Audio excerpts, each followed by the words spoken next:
లేకపోతే సమ్ ఏదో పోరంబోకు ఏదో అని ప్రజలను ఇబ్బంది పెట్టడం, భయాన్ని ఇబ్బంది పెట్టడం తప్పితే it's not good on government part. ఇప్పుడు యూఎస్లో ఉందనుకోండి, దే గెట్ శాటిలైట్. ఈయన ఒక ఇంచు కూడా మారిందంటే ఆడికి తొక్క తీసేస్తారు. అది ఎంఆర్ఓ ఆఫీస్కి వెళ్తే అది అసైన్ ల్యాండ్ మీది కాదు, మీరు ఎలా కొన్నారని దాన్ని తప్పుగా బట్టి దానికి శిక్ష మీకు అనుభవించవలసి వస్తుందని అన్నారు.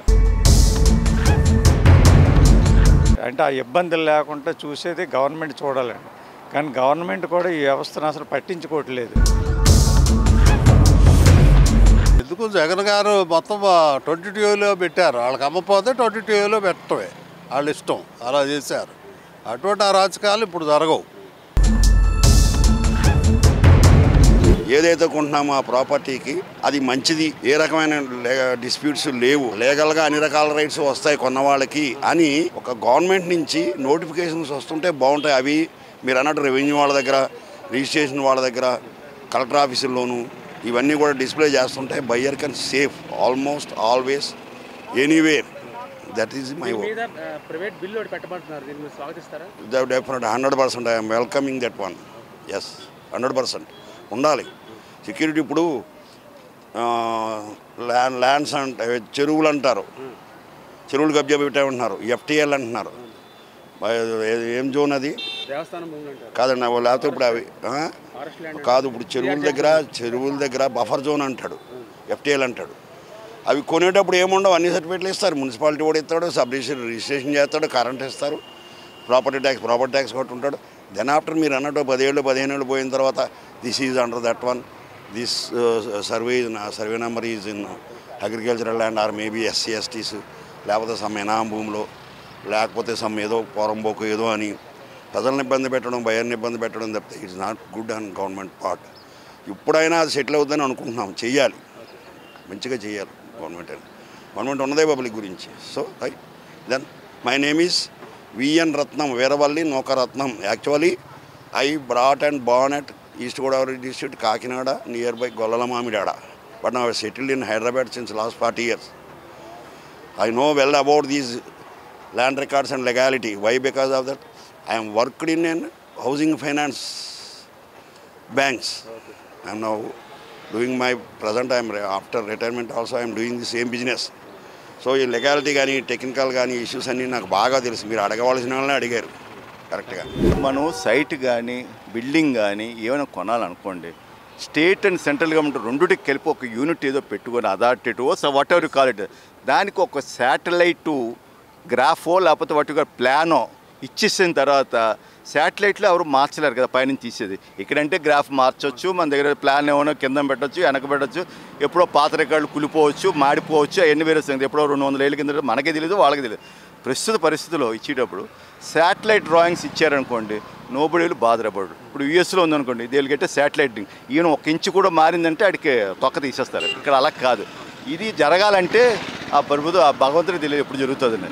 ఆ చేసేవాళ్ళు చేయించేవాళ్ళు బట్టి ఉంటుంది సార్. ఇప్పుడు ప్రభుత్వం ఏంటంటే ఎవరి ఇష్టం ఆడది, స్టేట్ సెంట్రల్ రెండు కలిపి ఉండాలి. ఇప్పుడు జిఎస్టీ ఉందనుకోండి, జిఎస్టీ ముందు కలెక్ట్ చేస్తున్నారు, స్టేట్కి వేరే డబ్బు ఇస్తున్నారు, సెంట్రల్ ఆడ దగ్గర ఉంచుకుంటారు. అలాగే ఇది కూడా దే కలెక్ట్ రిజిస్ట్రేషన్ కూడా central registration, not state registration. You give to the state గవర్నమెంట్కి ఎంత వెళ్ళాలో అంత ఇచ్చేయండి ట్యాక్స్, నేను కాదంటలేదు. స్టేట్ గవర్నమెంట్ సెంట్రల్ గవర్నమెంట్కి ఇద్దరు కలిపి యూనిట్ పెట్టి ఇండియా అన్నది ఒకటే ప్రస్తుతానికి మారలేదు. స్టేట్స్ వేరైనా under ₹1 currency we have to obey all the మన స్టేట్స్ అని. సో ₹1 ఒకటేటప్పుడు ప్రాపర్టీ మీది ఒకటే, ఇండియాలో వేరు ఉండదు. So naturally we have to go for that. అంటే మా జనరేషన్కి ఉంటుందో లేదో చూడలేము, we don't know about that. Next generation may be good enough, that's very good enough. అంటే ఇద్దరు కలిపి ఒక యూనిట్ అండి, ఏదైనా పడతారు. ఇవన్నీ మారియండి. మీరు ఏమనుకోండి, యాక్ట్ అనుకోండి, ఇండిపెండెంట్ గవర్నమెంట్ అనుకోండి, ఇండిపెండెంట్ బాడీ అనుకోండి, అవి మనకు అనవసరం. ఓకే, రెండు కలిపి ఒకటి ఉండాలి. ఇప్పుడు జిఎస్టీ అన్నది రెండింటికి కలిపి ఒకటి ఉందా లేదా, స్టేట్కి సెంట్రల్కి. అలాగే రెండింటికి కలిపి ఒక యూనిట్ చేసేయండి. వాళ్ళు గవర్నమెంట్కి ఇవ్వాల్సిన రూల్స్ వాళ్ళకి ఇచ్చివ్వనండి, వాళ్ళ డబ్బులు వాళ్ళకి ఇచ్చివ్వను. ఇప్పుడు ఏదైనా సరే ఆఖరి డబ్బులే కదా సార్, పుచ్చుకున్నాడు రిజిస్ట్రేషన్ డబ్బులు కావాలి. మా స్టేట్ గవర్నమెంట్ మా డబ్బులు అండి, మీ స్టేట్ గవర్నమెంట్ మీ డబ్బులు అంటున్నారు. అయితే కరెక్ట్ కాదు. ఎవరైనా చేసేయండి అంతా చేసేసి జిఎస్టీ ఇప్పుడు ఎలా చేసేసారు, కాఫీకి ఎంత, టిఫిన్కి ఎంత, ఏదో హోటల్కి ఎంత, అలాగే జాగా కొంటే ఎంత, పొలానికి ఎంత, ఏదో 10 అంతస్తుల బిల్డింగ్ అయితే ఎంత, 20 అంతస్తుల బిల్డింగ్ అయితే ఎంత, ఏదో పల్లెటూళ్ళు అయితే ఎంత, పట్టణంలో అయితే ఇలాగే ఉంటాయి కదా సార్. వాటికి కేటగరైజ్ చేస్తారు. There is no question, because you are all intelligent people అండి, పూర్వంలో కదా all are educated now, all are intelligent, they can do anything. అది వాళ్ళ ఇష్టం, మనం ఏం చేయలేప్పుడు. బికాజ్ మనం ప్రభుత్వం ప్రకారంగా మనం ఆర్గనైజ్ చేయాలి, ప్రజల ప్రకారం మా వాయిస్ చెప్తా అంతే. Voice is ours. My name is Sriram. I was ex-general manager Hindustan Shipyard, and I'm happy to reply to this question of whether there should be a bill to protect the rights of the individuals who purchase the lands or sites or whatever maybe or buildings from people. According to my experience, I saw many people suffering because of the sellers. Sometimes they don't give the plots to the mentioned sizes in the document, and while selling these things also will pose a problem. And also we don't know, we have to believe sometimes the seller, and though we verify all the documents, they appear to be right. But we will not be sure actually whether they are genuine or not. Anyhow, people fall into the trap many a time and face huge difficulties, and sometimes they face survival also difficult because of their hard-earned money stuck in this wasteful investment. So I welcome the idea of introducing a bill and protecting. It is the onus of the government to protect the rights of the people who, whether they're having or they have nots, that they should be protected. And I fully endorse the bill to be introduced in the parliament, or whatever a statutory bill should be brought out, and the implementation and enforcement should be also ensured, because the bills may be there, but the enactments may be there, but they will not be implemented by some corrupt officials. So that also should be checked, and a foolproof arrangement should be made in future to protect the interests of the people. Since I also once had the same difficulty, I still face the difficulty in disposing of my site. So this is what I wish to convey. Thank you very much. ఈ మధ్యన భూముల మీద చాలా అక్రమాలు జరుగుతున్నాయి. అవి మనం కొనొచ్చో కొనకూడదో కూడా తెలియని పరిస్థితుల్లో ఉన్నాము. ఇప్పుడు చాలామంది ప్రజలు కష్టపడి చిన్న పనులు చేసుకుని అలా వృద్ధిలో వచ్చి దాచుకున్న డబ్బంతా తన పిల్లల కోసం పెళ్ళిళ్ళ కోసం ఏర్పాటు చేసుకుని భూములు కొని తదనంతరం వాళ్ళకి ఇద్దామని ఆలోచిస్తారు. కానీ కొన్న తర్వాత ఇప్పుడు ఉంటారు 20 ఏళ్ళ తర్వాత ఈ భూమి మీది కాదు, ఈ భూమి ప్రభుత్వ రికార్డులు గవర్నమెంట్ రికార్డులో ఉంది, లేకపోతే ఇంకోళ్ళ పేరున ఉంది, ఇది అసైన్ ల్యాండ్ అని రకరకాల కష్టాలు వలన ఇబ్బందులు పడుతున్నారు. అదే ప్రభుత్వం చర్య తీసుకుని వాళ్ళకి న్యాయం చేసేలాగా ఒక చట్టం కానీ ఒక ఆర్గనైజేషన్ కానీ పెడితే, వాళ్ళు ఎవరినో కొనాలి తెలుసుకుంటే వాళ్ళని కన్సల్ట్ చేస్తే వాళ్ళు ఇది భూమి కొనవచ్చు, ఇదేం గ్యారంటీగా ప్రభుత్వం సంబంధించి కాదు, ఇతర సంబంధించిన ఆక్రమించింది కాదు, ఇది మీరు కొనుక్కోవచ్చు అని అంటే వాళ్ళ యొక్క కష్టానికి ఫలితం దొరుకుతుంది. వాళ్ళు ఎంతో సంతోషిస్తారు. ఇలాంటి కార్యక్రమాలు ప్రభుత్వం చేపట్టి వాళ్ళకి న్యాయం చేకూర్చాలని నేను కోరుతున్నాను. నేను తప్పకుండా ఓకే చేస్తాను. ఎందుకంటే నేనే హైదరాబాద్లో మా అల్లుడు గారు కొన్న భూమి ఇది అన్యాక్రాంతం అయిపోయింది. వాళ్ళు తర్వాత మేము కోర్టుకు వెళ్ళాం. కోర్టుకు వెళ్తే కోర్టులో ముందు మీదే అన్నారు, తర్వాత ఎంఆర్ఓ ఆఫీస్కి వెళ్తే అది అసైన్ ల్యాండ్ మీది కాదు, మీరు ఎలా కొన్నారని దాన్ని తప్పుగా బట్టి దానికి శిక్ష మీకు అనుభవించవలసి వస్తుందని అన్నారు. దానివల్ల ప్రభుత్వాన్ని కూడా అడిగాం, దానికి స్పందిస్తూ ఉన్నారు.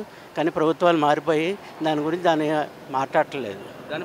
దాన్ని బట్టి ఇలాంటి సంస్థలు పెడితే, ఇలా గవర్నమెంట్ ఒక ఆర్గనైజేషన్ ఇండిపెండెంట్ ఆర్గనైజేషన్ పెడితే దానికి అందరికీ చట్టబద్ధంగా ఉంటుంది, అందరికీ చాలా వివరంగా న్యాయం జరుగుతుంది అని నా ఆశిస్తున్నాను. గవర్నమెంట్ వ్యవస్థలోనూ ఈ రియల్ ఎస్టేట్ తర్వాత ఈ భూముల మీద ఒక సర్వే చేసి వాళ్ళు ఎవరికి కూడా హాని జరగకుండా, అంటే భూమి కొనే వాళ్ళకి ఒక హక్కు కల్పిస్తూ వాళ్ళకి అంటే ఆ ఇబ్బందులు లేకుండా చూసేది గవర్నమెంట్ చూడాలండి. కానీ గవర్నమెంట్ కూడా ఈ వ్యవస్థను అసలు పట్టించుకోవట్లేదు. అందువల్ల చాలామంది నష్టపోతున్నారు. అంటే భూమి మీద పెట్టుబడి పెట్టడానికి కూడా భయపడుతున్నారు. ఎందుకంటే పెట్టిన తర్వాత తిరిగి భూమి కూడా రావట్లేదు, భూమి కూడా మోసాలే జరుగుతున్నాయన్నమాట. దానివల్ల ఏంటంటే ప్రభుత్వం దీని మీద స్పందించి దీని మీద ఎక్కడ ఏ లోపాలు ఉన్నాయో అది సరిదిద్ది వాళ్ళు కాపాడాలన్నమాట. ప్రజలు కాపాడాలి, ప్రభుత్వం ఏంటంటే భూముల్ని కూడా కాపాడాలి. కాపాడి ప్రజలకు న్యాయం చేయాలండి. అదే అంటే ఒక గవర్నమెంట్ ఒక క్లియరెన్స్ సర్టిఫికేట్ ఇచ్చింది అనుకోండి, కొనుక్కోవచ్చు. వాళ్ళు కొనుక్కునే సర్టిఫికేట్ కూడా ఇవ్వాలండి. ఎందుకంటే గవర్నమెంట్ కేంద్ర ప్రభుత్వం పెట్టినా సరే దాన్ని ఇంప్లిమెంటేషన్ జరగలేదు. దానివల్ల చాలా రాష్ట్రాల్లోనూ ఈ అవస్థ పెట్టినా సరే అది అమలు జరగట్లేదు. ఎందుకంటే రాజకీయ వ్యవస్థలోనూ ప్రతి వాళ్ళు కూడా రాజకీయంలోనే ఇది అంతా వాళ్ళ ఇన్వాల్వ్మెంట్ ఎక్కువ అయిపోవడం వల్ల ఏది కూడా నోచుకోవట్లేదు, ప్రజలకు అందుబాటులోకి రావట్లేదు. అన్నిటిలో కూడా నిర్వీర్యం చేసేస్తున్నారు అన్నమాట ఈ ప్రభుత్వం తాలూకా వ్యవస్థలో ఉన్న పెద్ద వాళ్ళందరూ. ఇప్పుడు గవర్నమెంట్ మారింది కదా, మీరు ప్రపోజల్ చేస్తున్నారా ఇది మంచిదేనని? ప్రపోజల్ చేయడానికి మంచిదేనండి, ప్రపోజల్ చేయాలని ఉంది. కానీ ఏంటంటే ప్రభుత్వంలో ఉన్న రాజకీయ నాయకులే దీన్ని అనదొక్కేస్తున్నారు. దానివల్ల ఇది నష్టమే జరుగుతుందన్నమాట. దీన్ని ప్రభుత్వం ఏదో అంటే క్యాబినెట్లో ఆమోదం పొంది మామూలుగా స్టేట్లో శాసనసభ భవన్ అంటే కేంద్రంలోనూ రాజ్యసభ తర్వాత లోక్సభలోనూ ఆమోదం పొంది దీన్ని పటిష్టమైన ఒక మంచి వ్యవస్థ తీసుకురావాలి. తీసుకొచ్చిన తర్వాత ప్రజలకు న్యాయం చేయాలి. రాజకీయ వ్యక్తుల వల్ల ఇదంతా నష్టం జరుగుతుందండి. రాజకీయ ఒత్తిడి లేకుండా చేయాలండి ఇదంతా. దానివల్ల ప్రజలకి హాని జరగకుండా ప్రభుత్వం కాపాడాలి, అది నా ఉద్దేశం. గవర్నమెంట్ ముందుకు వచ్చి ఇది పర్వాలేదు క్లియరెన్స్ ఇస్తే చాలా ఆనందంగా ఉంటుంది కొనుక్కునేవాడు. వాడి జీవితాంతం మీద ఎంతో బతుకుతాడు కాబట్టి సామాన్యుడు. ఈ వ్యవస్థ తీసుకొస్తే మంచిది అంటారు చంద్రబాబు గారు. అందుకని మ్యూటేషన్ కూడా రిజిస్ట్రేషన్ అప్పుడే ఎప్పటికే వాళ్లే చేయాలని పెట్టబోతున్నారు. ఆల్రెడీ చెప్పారు, మొన్న ఎలక్షన్ అప్పుడు కూడా చెప్పారు. దానిలో ఇది ఒక పాయింట్. ఇది మంచి ఆలోచన కదా? మంచి ఆలోచన. మామూలు పబ్లిక్ అన్నీ తెలియదు, వాళ్ళు సఫర్ అవ్వకుండా ఉంటారు. దానివల్ల అవినీతి కూడా కట్టడి చేయొచ్చు. అవినీతి ఏముంటుంది? రిజిస్టర్ ఆఫీస్లో రిజిస్టర్ చేయాలి, ఎంఆర్ఓకి పంపించి ఆటోమేటిక్గా మ్యూటేషన్ అయిపోతే పబ్లిక్ ఇబ్బంది ఉండదు. అది చాలా ఇబ్బంది పడుతూ వచ్చారు. అసలు ఎందుకు జగన్ గారు మొత్తం 22లో పెట్టారు. వాళ్ళకి అమ్మపోతే 22లో పెట్టడమే వాళ్ళ ఇష్టం, అలా చేశారు. అటువంటి అరాచకాలు ఇప్పుడు జరగవు. ఇప్పుడు చంద్రబాబు గారు పెట్టేది మ్యూటేషన్ అయిపోతే ఇంకా చేయటానికి ఏం లేదు. అది మంచి పద్ధతే, మంచిదే. అది నార్మల్ పబ్లిక్ అన్ఎడ్యుకేటెడ్ ఉంటారు, వాళ్ళు కొనుక్కున్న తర్వాత 20లో ఉందంటే అది వాళ్ళు ఇబ్బంది పడతారు కదా. అది లేకుండా ఉండటం కోసం చంద్రబాబు గారు పెట్టింది ఇది.